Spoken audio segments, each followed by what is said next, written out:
Hey friends, Ash here with Gents. Today I'm going to be taking a look at a fragrance from the house of Gallivant, Tokyo, based off of one of my favorite cities, one of my favorite places, favorite countries on earth. I actually got this fragrance just a little bit after returning from Tokyo earlier this year, which was in February, and things have changed a lot since then. But one thing that hasn't changed is how much I love the city. So in this fragrance review, I'm going to be talking about this fragrance, break it down a little bit for you guys, show you the presentation, all the usual stuff, and also let you know whether or not I think really reminds me of the city it's named after or not. So let's jump into this.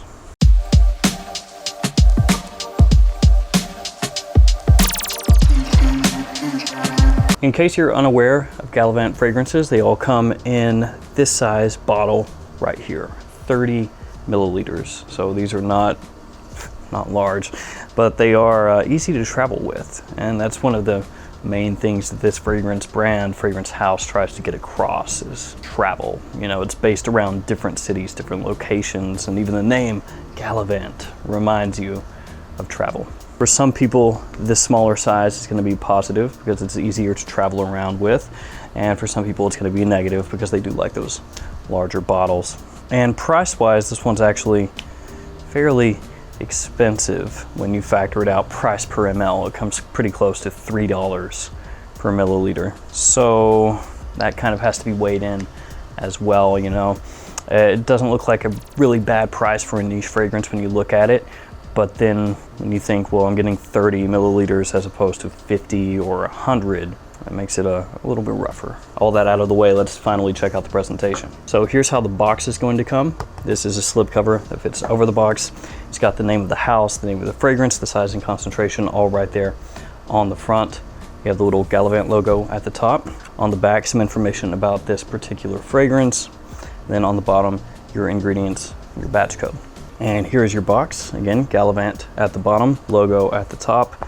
Has this nice kind of copper looking ring around, which is where the top of the box fits in there, and your bottle will sit right inside. And here is that bottle. You got a label on the front with the name of the house, the name of the fragrance. The cap does not click into place, slides into place, but I wouldn't pick it up by the cap just in case. And this is a plastic cap. On the bottom you have a sticker, and again your batch code. And as usual, I'll go ahead and waste a couple sprays for you guys. There you go, nice pressurized atomizer on this one. And in case you're interested, I'll read what the house says about this fragrance. A playful tribute to Kodo, the Japanese way of fragrance. It has amber, incense, sandalwood, a quiet elegance energized with wasabi, fruit, and spices. So there we go, Tokyo. Now let's talk about the fragrance, how it smells to me. I like the initial blast here. It's really nice, it's green, it's fresh, it's zingy. There's a little bit of citrus, a touch from yuzu, and less so from bergamot, though the citrus is not really powerful. It's got a spicy edge from pepper and a green sort of cardamom. Wasabi is in here as a note, as I just read to you from the back of the box, but it does not smell like actual wasabi, which is probably a good thing. I like to eat wasabi, especially with sushi, of course, but not sure I'd want to smell like wasabi.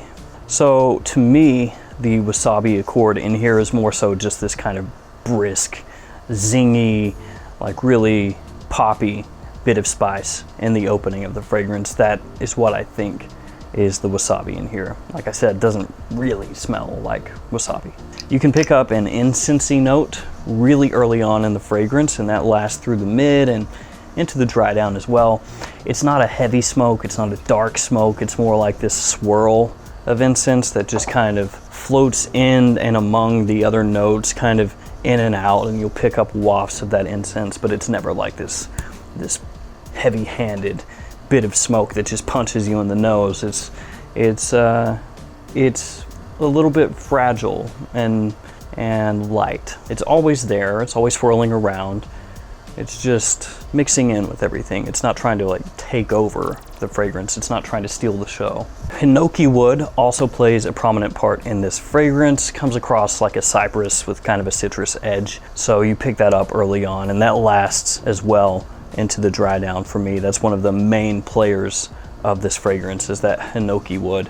There's also some cedar in there, but it's not as noticeable as the hinoki, and it just gives more of like a woody backbone. Through the mid, this one is still on the fresher side of things than it is the darker side of things. So yeah, you have that swirl of incense going around, you've got those woods, but it's still on the fresher side of things. You get this little pop of spice now and again.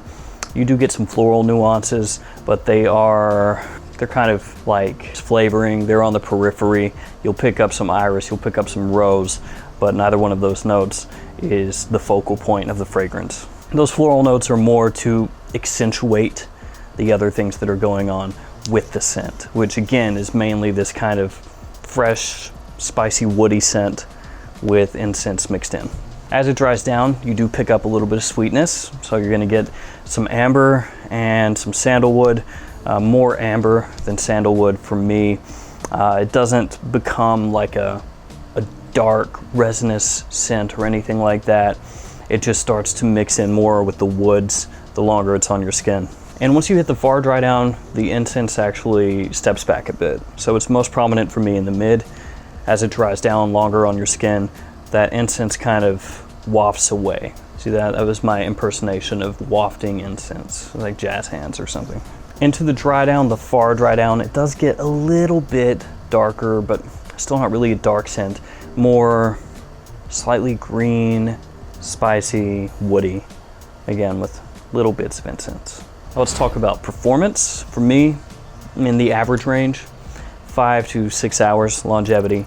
And in terms of projection, best in the first 45 minutes to an hour or so. When it's really jumping with that wasabi accord, that's when you're gonna have best projection. After that, it starts to sit a little bit closer. As far as seasons, for me, more spring and summertime scent. You could wear it in fall and winter because it does have that incense, does have woods and a little bit of amber as it dries down as well. So you could wear it in fall and winter, but it comes across, as I've mentioned a number of times, a bit of a more fresh kind of scent. So spring and summer is probably your best bet. More a daytime fragrance than nighttime, for sure. It's not a fragrance at all that comes across to me like a night out kind of scent. And it's more a casual fragrance for me. It's not one I would wear formally. You could wear it to the office, but for me overall, more casual use. Now, as far as whether this fragrance transports me back to Tokyo, which is a city that I've been to a number of times. It's a city I really love visiting, and as soon as we can travel again, I plan on scheduling another trip out that way. I don't think it does. At times, it reminds me a little bit of walking a wooded path to one of the temples in Tokyo, but doesn't remind me immediately or transport me back to some of the areas I like to frequent in Tokyo. You know, these areas where it's like the past meeting the future, you know, all meshed up at one spot. It doesn't really do that for me. Maybe to an extent, it reminds me a little bit of some of the gardens that you'll find, but it doesn't remind me of like the neon lights, you know, that people will think of, like Kabukicho and Shinjuku or Shibuya, like those areas of Tokyo. It doesn't remind me of those kind of feelings that I get when I'm there, and certainly not the smells. As I mentioned, at times it'll kind of make me think of some of the times that I've been in quieter parts of Tokyo, and I know that this is supposed to be energetic and lively with the wasabi in the opening, but with the green feeling that it imparts to me, it kind of actually makes me think more of the places in Tokyo that you go to get away from the city a little bit. Again, like some of the temples, some of the wooded areas, some of the gardens that you can visit. A little bit more like that than it does the neon jungle part of Tokyo. All this being said, it's really difficult to take a city the size of Tokyo and bottle it. Tokyo to me is not the same as Tokyo to somebody else, which is not the same as Tokyo to somebody else or somebody that lives in Tokyo. It's a different thing for everybody. And it's like that with any city, really. And with all the different things going on at any given time in Tokyo, it's impossible to encapsulate that in one fragrance. You can't take, everything that the city has to offer and make this fragrance smell like all of that. So while for me, it doesn't immediately make me think of the places that I often frequent when I go there, for somebody else, it very well might. In terms of whether I think you should check this one out or not, I think so, but I think you should get it in a sample or discovery kit first. It's not a fragrance that I think you should blind buy, which oftentimes I'll say you shouldn't blind buy anyway, but in this circumstance, I think this fragrance has the potential to either make you really happy or really disappointed. And so, safer to sample first. For me, it's a like, it's not a love. I'll wear it now and again. Next time I go to Tokyo, I may bring it with me just because of the name. And also because, like I said, it's pretty easy to travel with these. But yeah, sample this one first. And then if you love it, buy it. So there we go. My thoughts on Tokyo by Gallivant. If you've smelled this one, let me know what you think about it in the comments below. As always, thanks for hanging out with me today. Thanks for all your support, and I'll see you guys tomorrow with another fragrance video. Stay safe out there, guys. See you later.